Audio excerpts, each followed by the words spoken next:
Just ahead this noon, the captain himself is here, the man who delighted millions of children for decades. Captain Kangaroo himself, Bob Keeshan, joins us live in just a minute. Now, boys and girls, CBS Television presents Captain Kangaroo and his treasure house. The year is 1955, October 3rd, 1955, in fact. And CBS debuted a brand new children's television show with an unlikely name, Captain Kangaroo.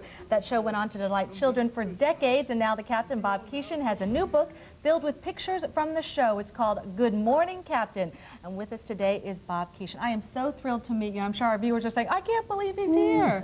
Thanks, Cindy. How are you? I'm terrific, thank you. Wonderful. Now, this is to the day, your 41st anniversary of the starting of the show. It was 41 years ago that Captain first appeared on CBS television. And it went on, of course, for 30 years on CBS and then another 6 on public television up through 1993. Wow. And, you know, the whole story is in this book. Yeah, there's lots and lots of pictures in this book, and we had a great time putting it together because we had to compile so many pictures, bringing memories back for probably 220 million Americans who grew up with the captain. And there are a lot of stories there that have never been told before about how the show was done. Well, you know, I was picking out some pictures, and everyone wants to know about Mr. Green Jeans. Yeah, great guy. Mr. Green Jeans was a jazz musician, played himself, was not an actor, and was a delightful human being. He talked about the ecology back in the 50s, long before it was a buzzword in our country. A wonderful human being. And then we also saw in that picture the Dancing Bear. Dancing Bear. Gus Allegretti played Dancing Bear, Mr. Moose, ooh, all those ping pong balls, and Bunny Rabbit, and so many other characters in the program. Yeah, we have a shot of you and Bunny Rabbit, and Bunny Rabbit kept getting those carrots from you. I don't know how he ever did it, but he did indeed. This is from the book, and I'm caught giving another carrot. I guess there were, I think someone calculated at one time that there were somewhere around 90,000 carrots that passed hands between the captain and Bunny Rabbit. That's funny. Now, you mentioned the name Gus, and Gus is the person who was Bunny Rabbit and many of the other characters. Dancing Bear, Mr. Moose, and many, many characters. So this is the man behind the scenes right here. This is the man behind the scenes, Gus Allegretti. Wow. Now, okay, now what's happening now? Where is Gus now?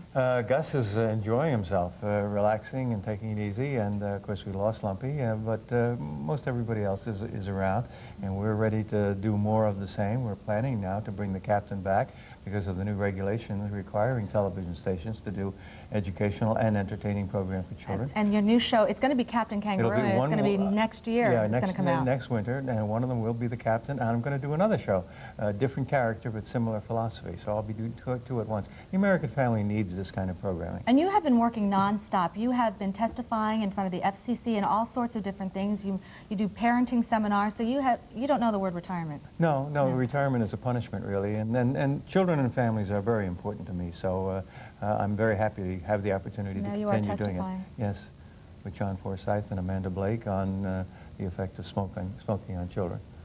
Now, Captain Kangaroo, that was such a unique name. How did you come? Now, first of all, let's point out you were Clarabelle on Howdy Doody. I was Clarabelle on Howdy Doody originally. Then I did 2 local shows in New York, one of which attracted the attention of CBS.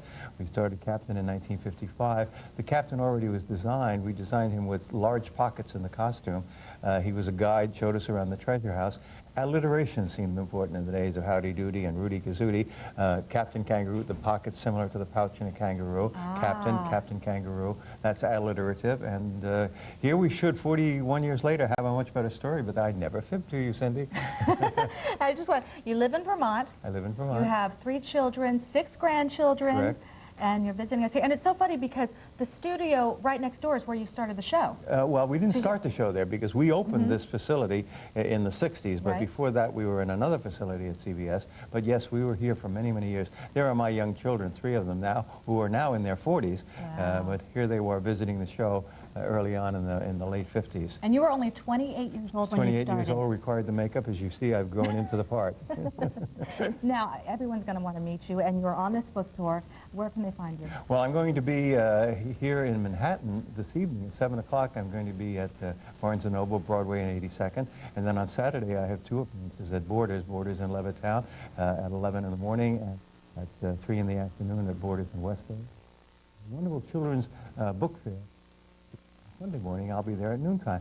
So I'll have a chance to meet yesterday's children and about the good days that we spent together. Okay, and then just very quickly, it's called Good Morning, Captain. And it's published today, so you got the exclusive on it. The first copy, and I'm going to get it signed. Okay. Okay, thank you so much. It was so nice to meet you, and good luck with everything. Good luck with your new show. Thank you, Cindy, Thank you much. very much. Time now.